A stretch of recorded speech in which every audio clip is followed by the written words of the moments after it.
Well, I am excited to welcome in, now by this point in time, kind of a familiar voice emerging on the pod, occasional guest, but we're really excited to kind of give her an interim role as she's set to graduate soon, but we have lots of excited anticipation for what her future holds. Annabeth Fairley, welcome back to the lecture pod. How are you doing today? I'm doing amazing. Thank you so much for having me. I'm always feel like such an honored guest when I get to come on and be a part of these podcasts. I'm very excited for what we are going to go over today because this book, Communication Theory and Millennial Popular Culture, is a book that is going to make you think outside the box, and it's going to have you question parts of society that we think are just normal. And I'm very excited to go over one of our chapters today. So yeah. Well, let me set the context here for us. The book you mentioned, Communication Theory and Millennial Popular Culture, or Communication Theories and Millennial Popular Culture, edited by Kathleen Glenister Roberts, is a textbook designed to satisfy the aims of a textbook without being formally written like a textbook. And so rather than that typical 1 to 2 to 3 author approach, it's a scholarly anthology where each chapter is written by a different contributing scholar or author, and their goal is to pair up a popular artifact with a communication theory or method, and thus bridge those two worlds and perhaps help elucidate more knowledge about, kind of break down theories in a more reader-friendly way. And that is important work that I align personally with quite well because if I think back to my graduate experiences, that was a completely new and immersive experience to jump into, being thrown into a world where the sometimes not only jargonistic but heavily convoluted language systems in academia is a significant thing, and it for good reasons has important roles that it plays, especially in development of research ideas and the forwarding of notions. But a problem is it is one of the areas that creates a little bit more contention with the outside world.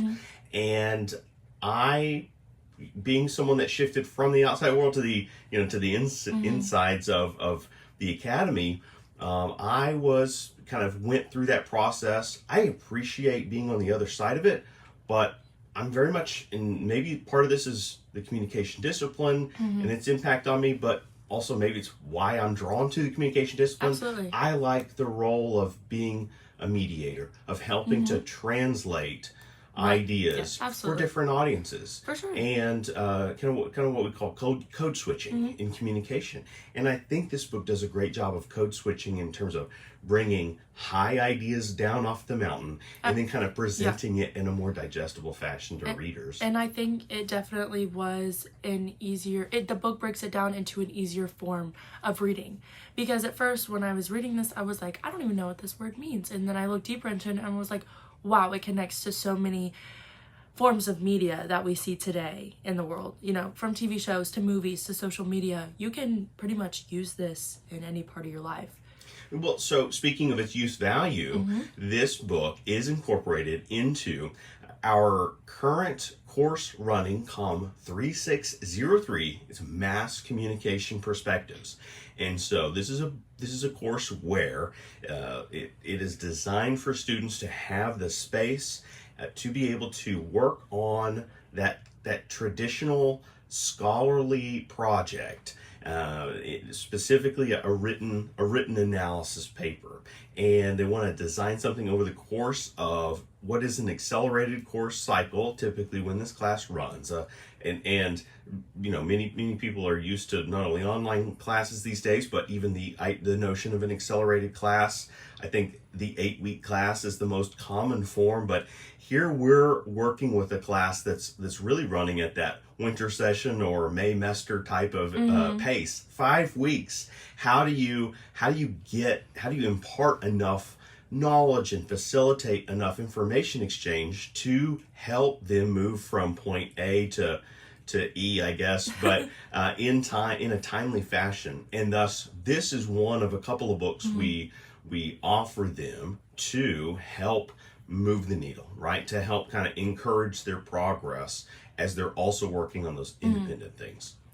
I think that also, like, we're just trying to find a new creative way to spread information to students, because this is something different. I haven't, heard of a lot of teachers trying to do something like this and incorporate it into an online class where usually there isn't a lot of direct instruction or conversation about maybe a resource or a book that we're using. And so I like that we're trying this and seeing if we hear anything back from people in the class. No, absolutely. So you're pointing to that our purpose of being, our raison d'etre, that we are we're facilitating this pod to have conversations about the readings to help bridge that gap even further, that information gap. And I was telling you before we started recording this conversation already, and this is appropriate. This is actually a sign of a healthy class. Yeah. I've been fielding emails in the first week of the course, students seeking clarity, wanting to better understand different parts of the journey and assignments and things like that. And so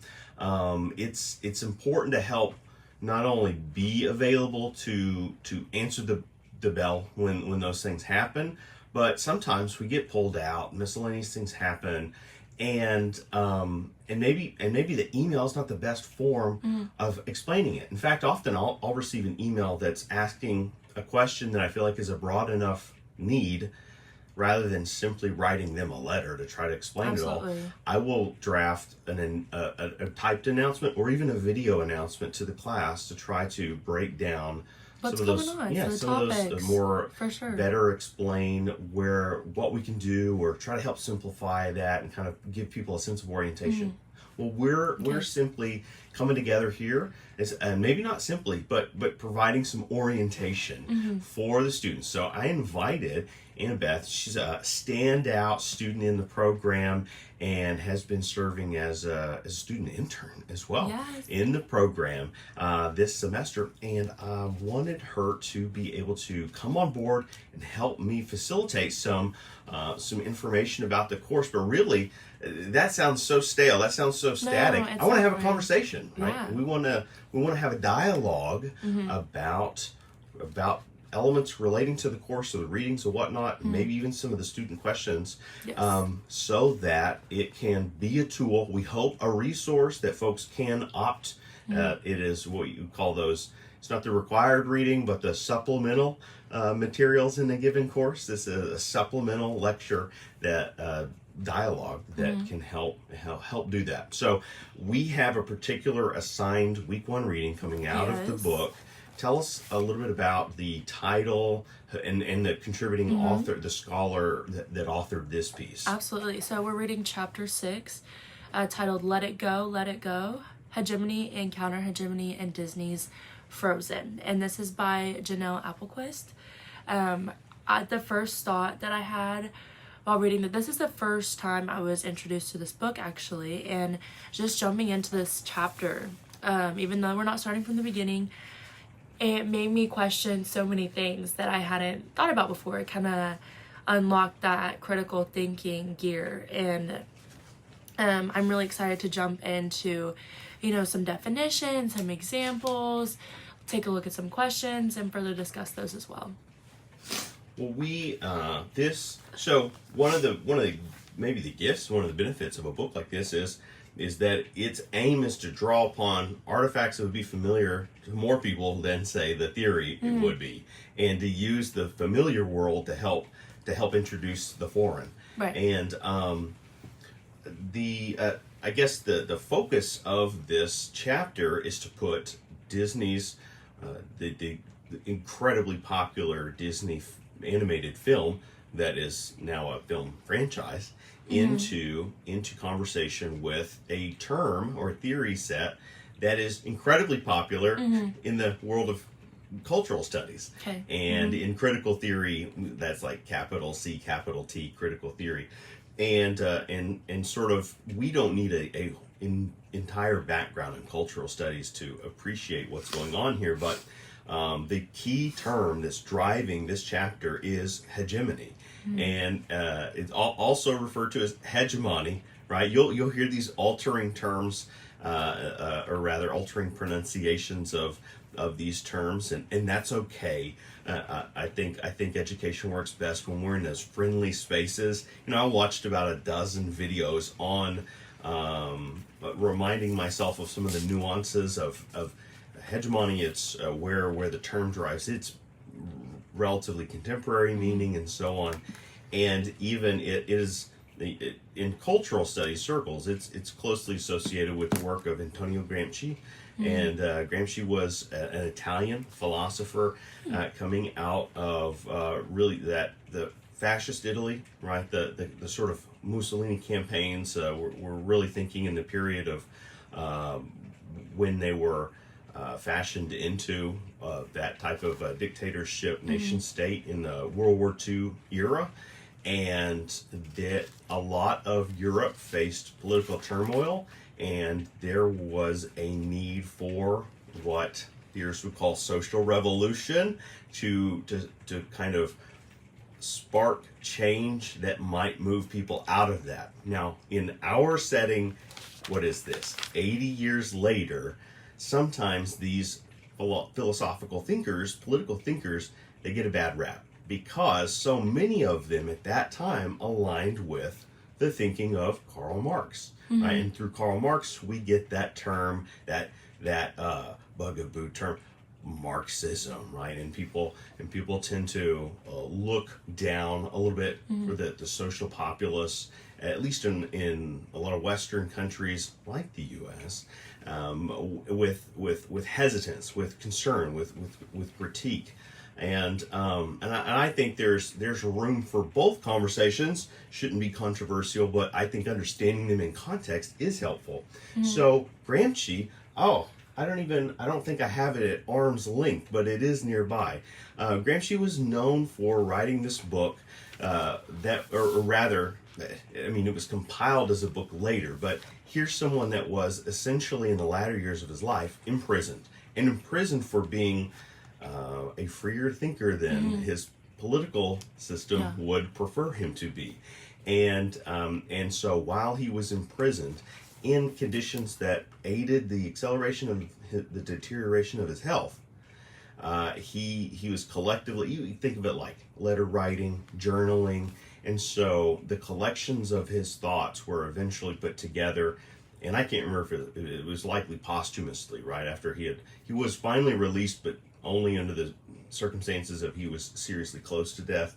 And so here was someone that was persecuted for speaking out against the status quo, as we call it, right? That is to say, the ruling class, for sure.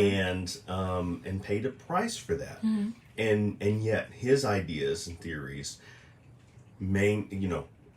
created a groundswell, left an imprint, because what he was doing was he was using those big C, big T critical theory tools to formulate a way to think about and think through articulating in writing form ideas that speak back to those systems of power that were controlling the status quo.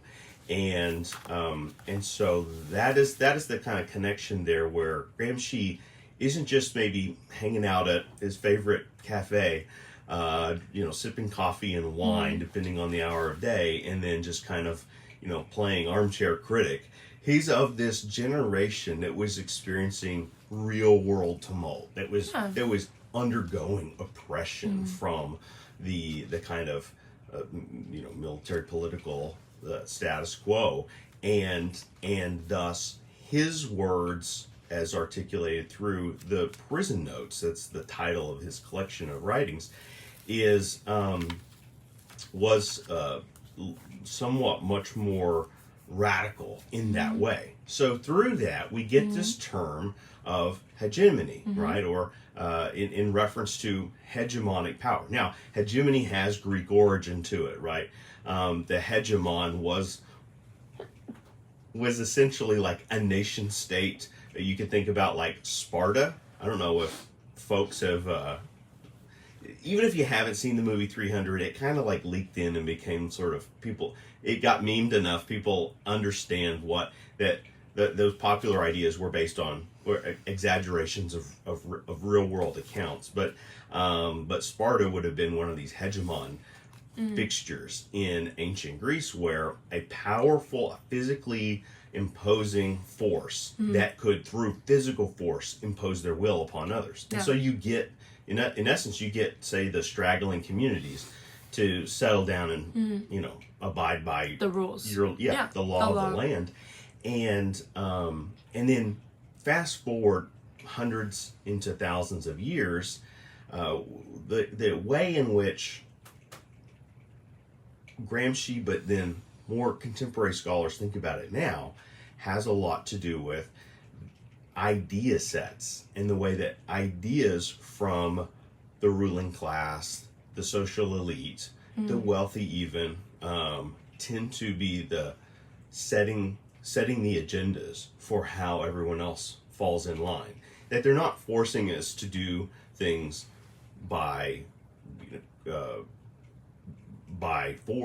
physical force, by that kind of threat, but that through a psychological through the saturation of ideas, that we are made to kind of comply with a certain reading or rendering of the status quo, which is the way things are. Yeah, and I wanted to just break it down in a little bit maybe simpler terms, or maybe the audience has never heard of hegemony, and I feel like you provided some great history and background information for us. So I'm going to go ahead and just read the definition from our book. This is a direct quote.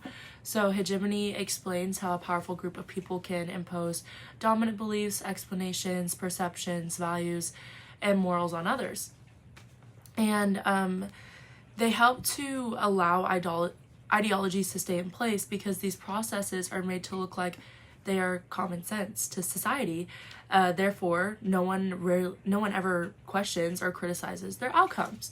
So I think that it is interesting how there are rarely people that question these ideologies. And so that made me think, why are we not thinking outside the box on this one a little bit? I mean, especially once we get deeper into this about the Disney movies, how we see the same thing happen in almost every Disney princess movie, for example. I'm really excited to dive in to some ideas about the movies. So, yeah. Well, what was among the earliest Disney animated movies that you remember watching when you were younger? I mean, definitely the Disney princess ones, you know. I grew up as a young girl, you know, so I was definitely into the dresses and True Love, and because as a kid that's just what you enjoy seeing. Well, sure. So obviously I'm not going to question it as a child, like, oh, like why is every princess gorgeous? Why is every princess falling in love? Because as a kid, that is what we want to see. But when you think about it as an adult, you know, I feel like there are other themes that take place in these Disney movies. There is maybe famous is the wrong word, but a well-circulated documentary that was produced at the turn of the century, I mean the turn of the 21st century, kind of the twilight of the 90s into the early 2000s. And I can't remember the full title of it, but the main title, the big bold title, is Mickey Mouse Monopoly. It's a documentary. It's an educational documentary, but it's kind of mainly hosted by it has a series of academic super scholars that are interviewed, and it's interspersed with footage of Disney films, and they kind of they essentially roll out a cultural studies type analysis of Disney products.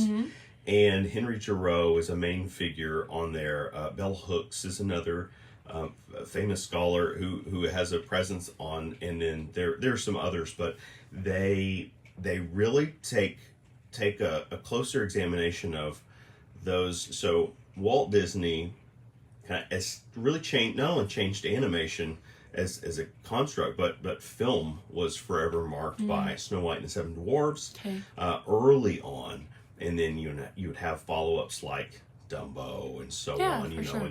But that was like 1940, I believe, you know, Snow White.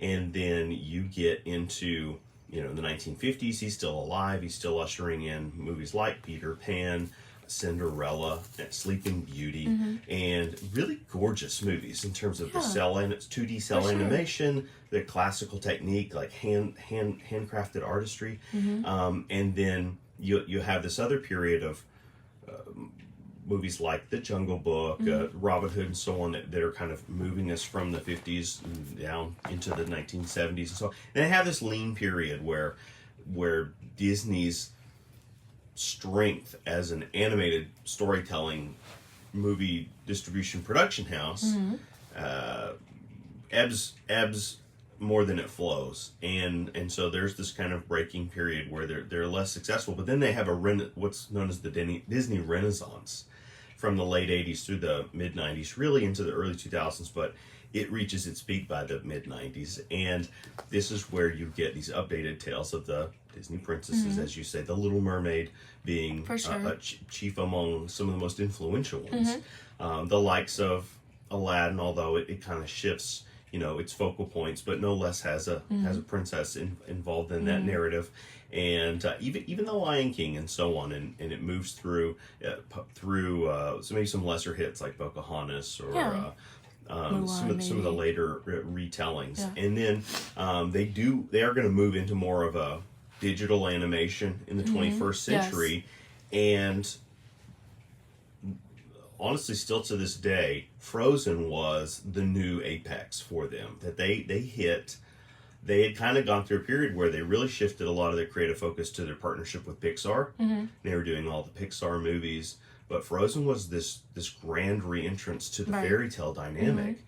And movies like Tangled have played a role too, but Frozen was just this enormous movie that had clear presence, but it did some different kind of business too. And I think the author brings that up in here when she references that while many Disney princess movies of yesteryear kind of represent a hegemonic view of perhaps of like nuclear roles of women and what their virtues and what they should be seeking. Absolutely. That Frozen presents a differently counter hegemony. That there's a counter hegemonic shift or pivot that happens there.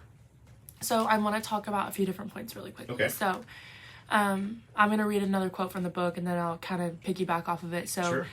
Disney's animated fairy tales have created and supported messages that perpetuate socially accepted hegemonic norms of beauty, gender roles, age, and status, to name a few.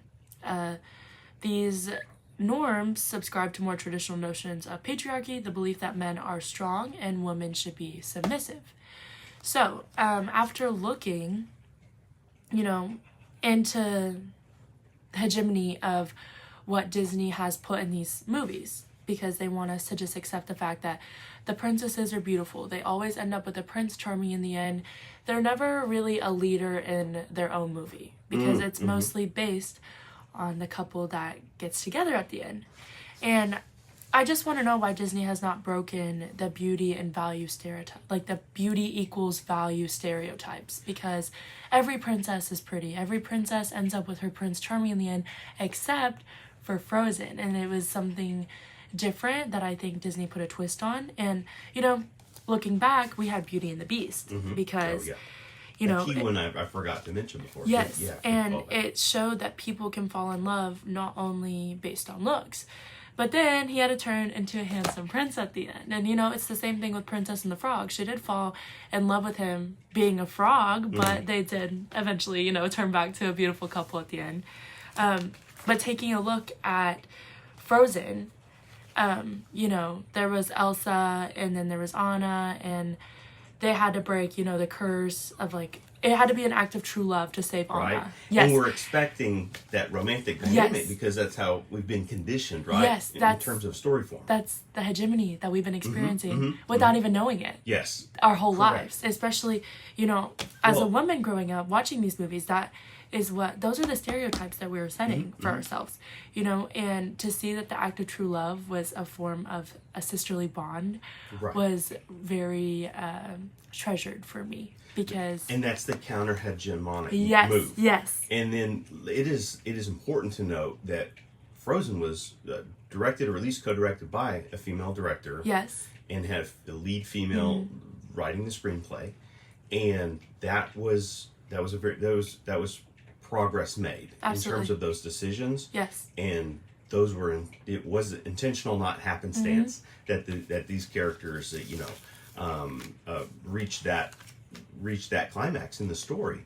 I would say, even though this was not maybe a mainstream reception, I would say for young children, you're not going in critically thinking about these artifacts and the stories, as I say it. So some things are going right past the young people that it connected with, but there was a little bit of like undercurrent blowback that I recall from grown-ups that went and watched this movie. Okay. In terms of this was a kind of beginning of, we've seen in recent years this shift to try to the female empowerment movement in these mythic narratives, and it gets met with strange resistance in popular culture, and then that's way too deep a rabbit hole to go down today. Absolutely. But a lot of that does relate back to power struggle in the real world, and even like what scholars have deemed a crisis of masculinity that is at play not only in the modern global economy, but also because of these cultural conditions. Like, it's not one or the other, that it's the convolution of all these changing dynamics in the world.